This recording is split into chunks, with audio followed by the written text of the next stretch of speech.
Hello, good afternoon. This is the Midday News.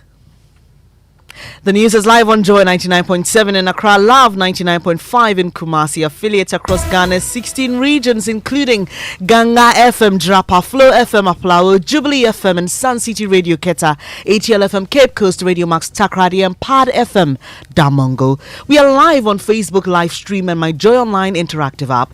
The Midday News is sponsored by Petrosol, your clean fuel in full quantity. Petrosol, always a delightful experience, and Duraplast Ghana Limited, producers of quality PVC pipes and water tank. Where Duraplast goes, water flows. Coming up, pensioner bondholders picket Finance Ministry demanding payment of their maturing bonds. It's very painful for a police officer serving this country for almost 35 years. And the little I had for that my stewardship and to be taken by the government, in fact, is very disastrous. There's more as they ask government to borrow from the Treasury bills market to pay their matured coupons and principals. So just as the government, the president said, take the Treasury bill and pay these pensioners so that they will not die. There's more on this as the pensioner bondholders resume picketing. Also, former President Mahama says he would initiate processes to amend the constitutional provision that requires renunciation of dual citizenship of Ghanaians seeking to contest for public office in Ghana if he becomes president.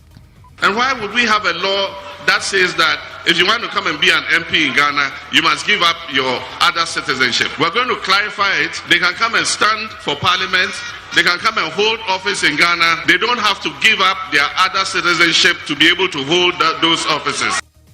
And as the NDC presidential and parliamentary primaries enter the final lap, we put the spotlight on former President Mahama, who is seeking to lead the party in the 2024 elections. I am set and ready, very ready, to build the Ghana we want together with you.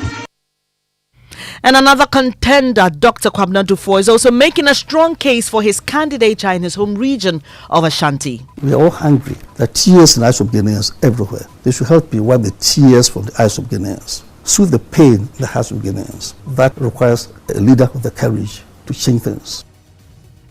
We've got more on this on your election headquarters. And should government continue charging the COVID-19 levy? Government needs to explain to Ghanaians the relevance of that tax, especially with the COVID levy being still on our books and people still paying for it. That's a question of experts after the World Health Organization declared the disease no longer a public health emergency. It's therefore with great hope that I declare COVID-19 over as a global health emergency. More on this shortly. And in sports, plans are underway for the inclusion of some Black Stars players for the upcoming U23 AFCON tournament. Details in 20 minutes. And later in entertainment, we tell you why PSCA Esther, Gospel Artist of the Year, cannot wait to have VGMA Artist of the Year Black Sharif join her in the gospel fraternity. I want him to join me because I've seen something in him. Yes, though he's a Muslim. He's a Muslim, but he can also sing gospel. We've got details of these and more here on the Midday News. Thanks for choosing us. This is Joy News, independent, fearless and credible. I'm Bernice Abubedu Lansa. Details in a moment.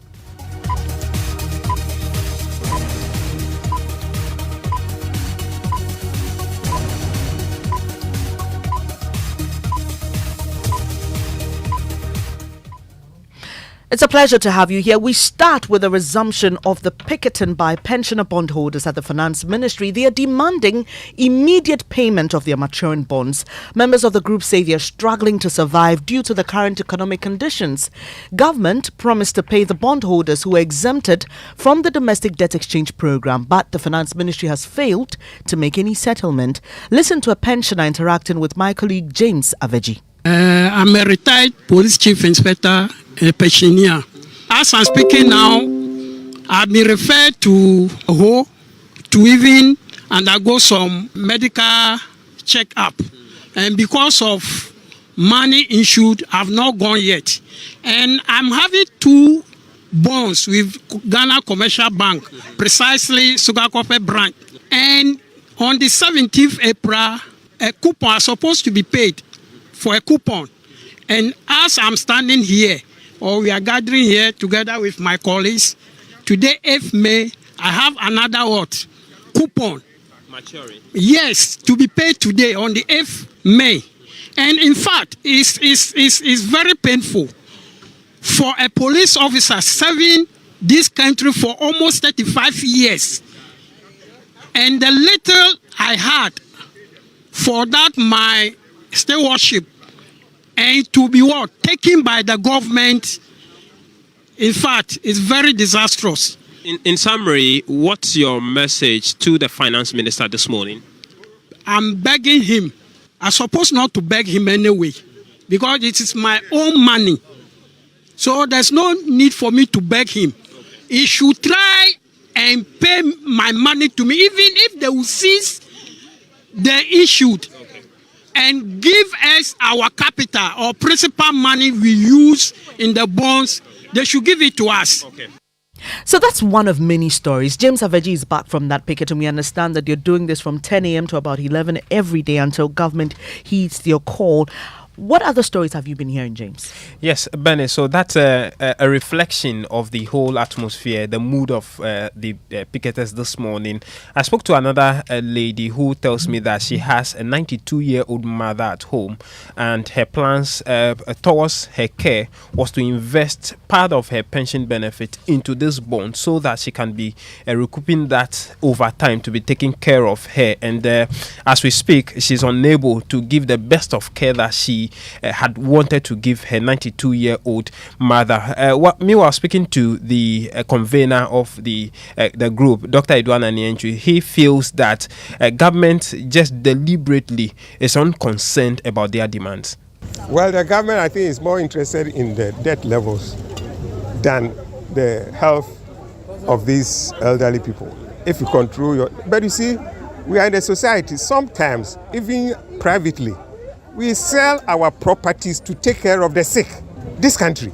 If your wife is seriously sick and you don't have anything, you can't borrow, you take a property of your own and go and sell to take care of your wife. People's lives are better than the economy. When they get their money, they will leave. When the economy gets down, people will still work and bring the economy back. So don't be looking at the debt level, because of the debt level. People should go without their medication because they can't have money to buy their medication and die. That is not right.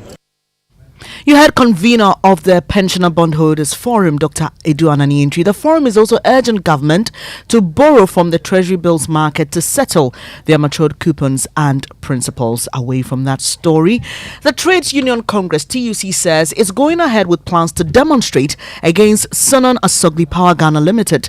TUC accuses the company of dismissing 3 leaders of a recently formed union in the company and suppressing the rights of workers to unionize. We'll be speaking to spokesperson of the TUC shortly. First, though, listen to its Secretary General, Dr. Yauba, announced during the May Day celebration plans to demonstrate the violation of workers' rights by some unscrupulous employers, especially the violation of the right to form a union or to join a union. And Mr. President, currently we are dealing with a situation, and it is a very strange one. And that situation is at Sunan Asogli Power Ghana Limited. In that company, there are some Chinese managers, and they are collaborating with some Ghanaian managers to make sure that the workers in the company will never be unionized. As I speak to you, as soon as the union was formed, they sacked the chairman, the secretary, and the assistant secretary immediately. We met the managers. We asked them, why did you sack them? They told us there's no reason, except that they don't want them in the company again. These are people who have worked for the company 10 years, 8 years, and 5 years. Comrades, we are not going to sit down. If they don't reinstate the 3 colleagues that have been sacked. And comrades, I want to let you know, we have already notified the police in Tema that on the 9th of May, first solidarity action will take place. And I want those of you who are listening to me in Tema and Accra to get ready for action. That's the TUC Secretary General, Dr. Yauba, speaking during the May Day celebration. My colleague Kweku Asante joins me in studio because we have a response from Sunan Asogli. Kweku, the company says the workers went about the whole unionization process in a wrongful manner. Tell us more. Indeed, the company says that they are not and has never been against unionization, and that according to them, they are aware of rights of employees under the Labour Act to do so. Quote, the issue has been about the procedure and workers adopted by the Ghana Mine Workers Union. And so they say that what they are concerned about is the processes that have been adopted, but they are not against unionization. Thanks, Wikwa Sante. Let's now speak to Na Ayele Adefio, who speaks for the TUC. Good morning to you, ma'am, and thanks for joining us. Now, has there been any engagement with Asogli since this protest was announced by your Secretary General? I'm happy you have read what the response has been. I think last Friday, or was it Thursday, we all read Sunon Asogli's response, and they said the union went about their unionization the wrong way. I wish they had told us the manner in which the union went about their unionization, which was why 3 of their leadership was sacked. But that said, to answer your question directly, in fact, the minister has been involved in this. Our sector minister, that's Minister of Employment and Labour Relations, has been involved in this. And there was one particular time that the management of the organization was invited into this meeting where Labour leader or TUC leadership was present. And they never turned up. Well, we saw their response, and they said, so perhaps they would be able to tell us why this state of affairs, how exactly these people went about their immunization, which has brought about the predicaments today. So, yes, at various levels, management won't engage us, but at the National Labour Commission, we have been there, and I think they have taken this matter to court, and at various fora, we have tried to engage, but it hasn't been so you possible. saw this. So tomorrow, we're picketing. All right, you saw the statement on Friday. Since then, has there been any attempt to engage or receive the kind of response or further details you're looking for from the company? Unfortunately, we haven't got anything directly from the company, but I can tell you on authority that there have been background talks with some influential people who are closely linked with the company. There's not much I can disclose at this point, unfortunately. But yes, there have been attempts, especially on the by the TUC leadership to engage at various levels, because all we want is the reinstatement of these 3 who have been dismissed.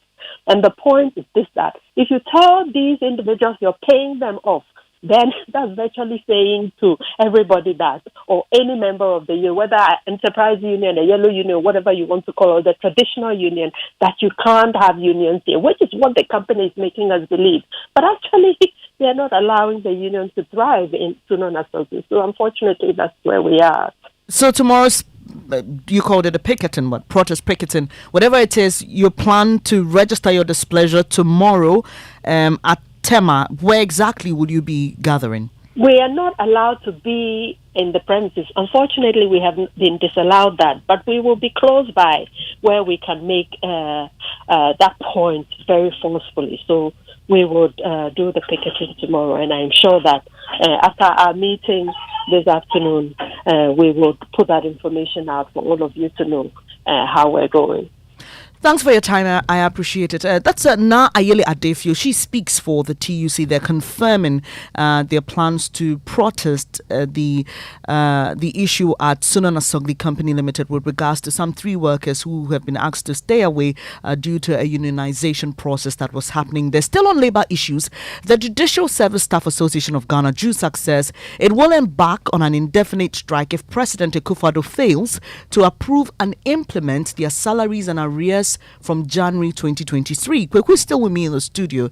What more does the statement say? So according to this letter signed by JUSAG's General Secretary Abdullah Yakubu, they say that government has until Friday, May 12, 2023 to approve and implement reviewed salaries with all the arrears from January 2023, failing which the association will proceed with a strike. They say they have an agreement with government, which government is failing to honor, and that is why they are calling on the President Akufo-Addo to do that right now. And what's the latest? Do we have a response from government? We know that they are now stuck in a meeting to try and find some compromise, but as of now, no information has come out of that meeting yet. Away from labor issues, now to elections.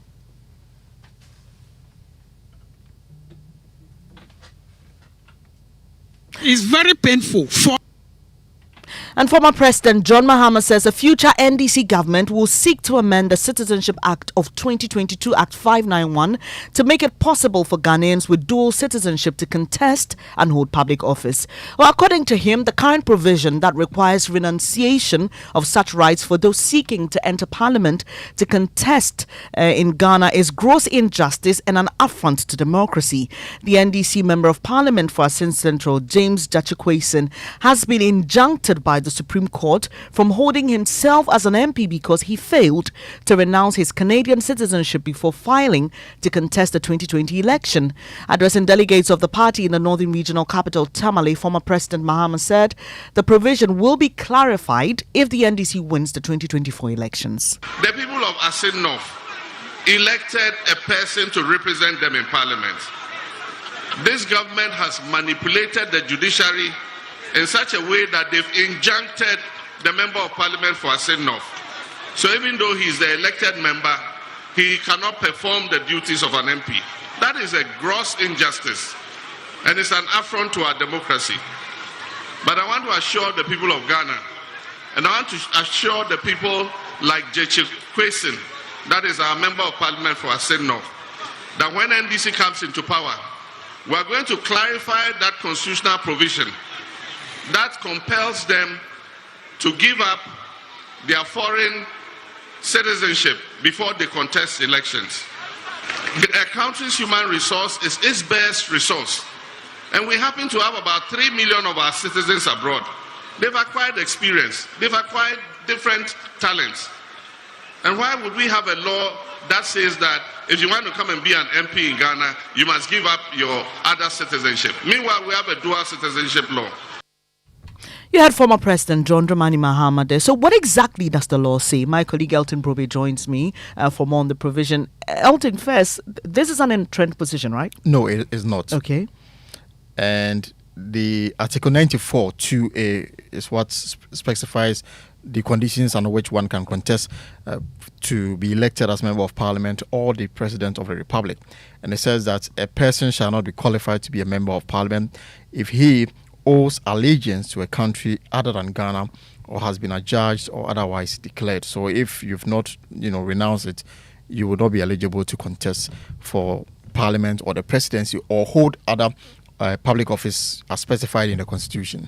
So Mr. Mahama has been speaking about other matters. Thank you, Elton. He says an NDC government will be deliberate in the recruitment of party loyalists to the public sector, whilst distancing himself from alleged acrimony between himself and some MPs from the northern region. Anything that is good for Ghanaians is also good for our executives. It's good for our children. So the young people, our branch executives' children, you just stand by. If we are distributing any jobs, we are recruiting people into the police, into the army, into the prison service, fire service, immigration. All our young people will come and recruit you to go and work. And I know that some people like conspiracy theories, and this one doesn't like this one and this one are quarreling. Count me out. I have no enemy in the northern region. All of them are my younger brothers. Hudu Yaya and Co started it. And then we are the next generation after Hudu and Co. And I know that Haruna and all of them are the next generation after us. We will finish and hand over the power to them.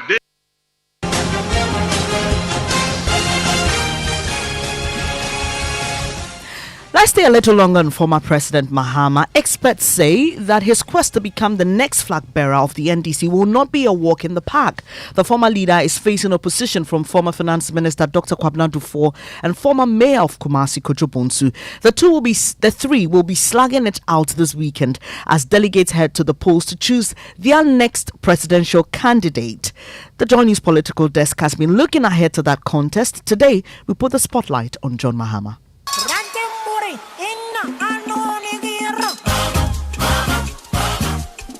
John Dramani Mahama is a household name, and although critics say the opposition party needs a new contender for the next presidential election, JM says he is unfazed but is rather focused on a simple rescue mission to secure victory for the opposition party in the 2024 general elections.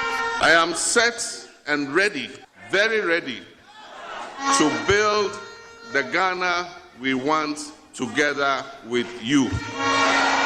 But John Mahama, as former leader of the party, has had a checkered political history. After leading the NDC to victory in 2012, he has failed on 2 consecutive occasions to win any election he's contested on the ticket of the NDC, having lost the last presidential election in 2020. So a lot of things went wrong. We've done our postmortems. We realized that we have to go into the ring with our own referee. And so we're going to be much more vigilant than we were in the past. But now his party is on the lookout for the next candidate to lead the NDC into the next general elections. And so I have offered myself on May 13th.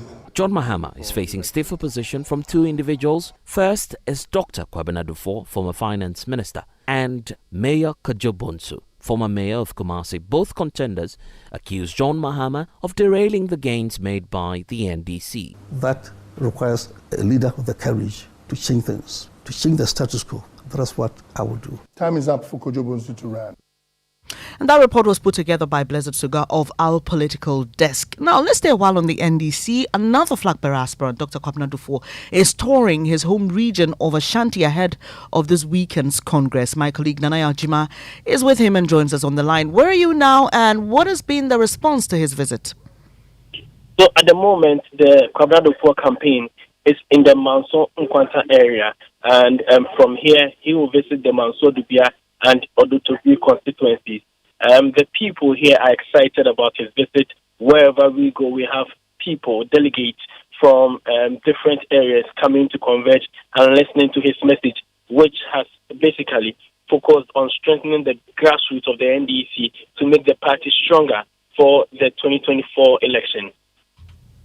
Right, Nanaya Aljuma, we'll leave it here. Nanaya Aljuma will stay with Dr. Kwabena Dufo. We'll bring you updates and subsequent bulletins. This is your election headquarters and the station to stick to when it comes to election-related matters. We'll be following keenly up until Saturday when we bring you live and comprehensive reports from the ground. You're listening to the Midday News here on Joy 99.7 FM with me, Bernice Abubedu-Lansa. Still to come, should government continue charging the COVID-19 levy? The question of experts after the WHO declared the disease no longer a public health emergency. Government needs to explain to Ghanaians the relevance of that tax, especially with the COVID levy being still on our books and people still paying for it.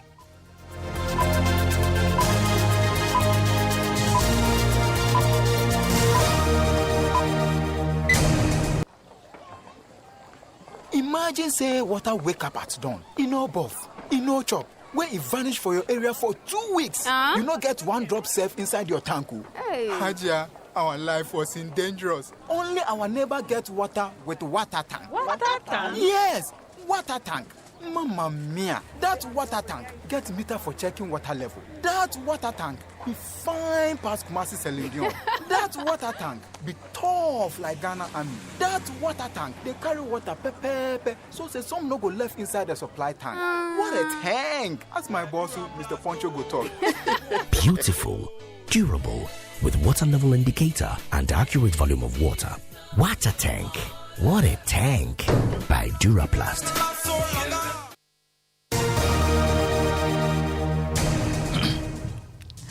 It's still the Midday News, and I'm Bernice Abubedu-Lansa. Mubarak is here. Hello, how are you? I'm doing What's very happening well in the world of sports? Yes, now Ghana's U23 Management Committee are in collaboration with the technical team for a possible inclusion of some Black Stars players for the upcoming U23 Africa Cup of Nations tournament.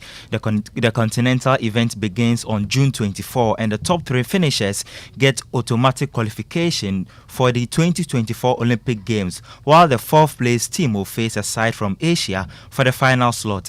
Remember, Ghana faced host Morocco, Guinea and Congo in attempt to secure spot to the global games for the first time since 2004. Here's the team's management committee chairman, Freddie Champon.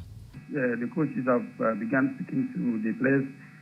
You know, most of the current Black Star players are also eligible as well. So as soon as the list is drawn, we first have to negotiate with the Black Stars and see which of them they will require and which of them would also require, because we bent on qualifying this time around. So most of the players who are eligible also to participate for us, and they will not play a major part of the Black Stars game against Madagascar. Do not forget that around the same time that we are preparing, or where we'll be in Morocco, Black Stars would play away to Madagascar, I think around the 15th of June. And so we'd have to negotiate and see which of the players will be available to us. So that's the chairman of the Black Meteors Management Committee, Fred Echampo. Thank you so much, Mubarak. Now, the declaration by the World Health Organization, WHO, that COVID-19 is no longer a public health emergency was greeted with a lot of excitement and relief. Before then, economies the world over, including Ghana, were strained in their budgets to fund care and vaccines. Ghana went ahead to introduce the COVID-19 Health Recovery Levy, imposing a 1% tax on goods and services to offset the cost brought on by management of the disease. But with the latest status declared by WHO, some experts are asking if the levy is still relevant. Well, before we hear from him, here is a brief report on the journey to getting to a COVID-19 emergency-free status.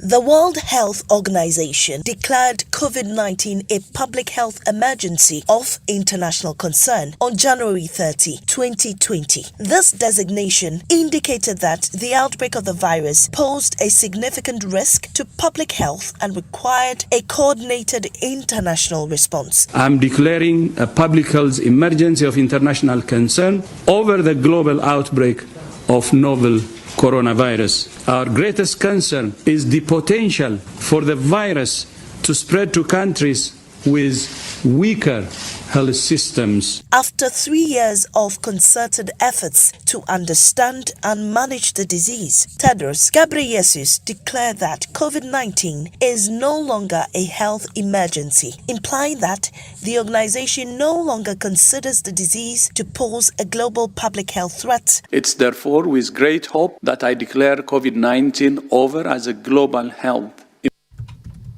Well, so what's the current case count in Ghana? Head of our health desk, Fred Smith, has more. Fred, what is our current status and case count when it comes to COVID-19? Well, Benes, as I speak to you, we have 7 active cases of COVID-19 in Ghana. I'll tell you where they are shortly. There's no critical case, there's no severe case, and the last time we recorded someone dying in relation to COVID-19 was on January 8th, 2023. That's a very long time ago, not usual for this particular disease. But to tell you where the cases are, we have 6 cases in the Greater Accra region and 1 which was discovered at the Kotoka International Airport. This is the reporting for the 24th of April, and since then, the Ghana Health Services itself has not reported on COVID-19. Fred Smith is head of our health desk. Well, this is good news, but Ghana will have to adjust its health systems to the long-term management of the disease. Director of Public Health at the Ghana Health Service, Dr. Franklin Isidu-Bekwin, tells us how. Our cellular system is based on what they call the IDSR, the Integrated Disease Cellular Response, which is based on case definition. So that system is supposed to be able to pick Marburg, Ebola, yellow fever, or based on what we run based on case definition. So the thinking is that we have a system that can pick cases of COVID. And then if you look at our case management system, now a number of health facilities have been put in place, the health professionals have been paid. So Dr. Franklin Isidu-Bekwin is Director of Public Health at the Ghana Health Service, and in managing the disease, government introduced that 1% COVID recovery levy. But with a new status, Democracy and Development Fellow in Health at CDD Ghana, Dr. Kwame Isiedu-Sapong is questioning the relevance of that levy. And before we go, let's bring you some entertainment news. Joy Prime's latest music reality show, Cues and Lyrics, saw another intriguing episode on Sunday as contestants were tasked to deliver their vocals on different music genres.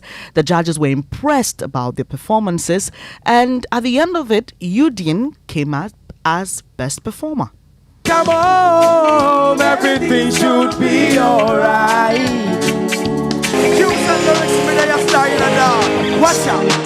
Hey, after you make it, but I want you keep around you. Not for them I fake it. Tough time come, them no sticking with you. I'm becoming a fan, you know?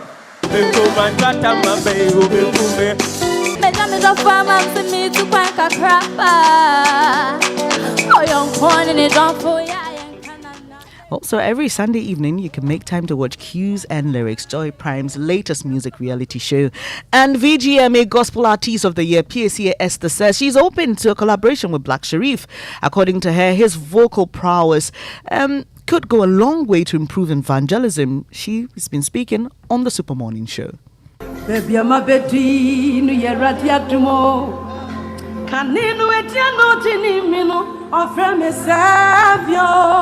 I want him to join me because I've seen something in him. Yes, though he's a Muslim. He's a Muslim, but he can also sing gospel. There's nothing wrong with it. He does sing inspiring songs. Yes. Yeah. Yes. He has a song called Oil in My Head. He carried that power voice. Yeah.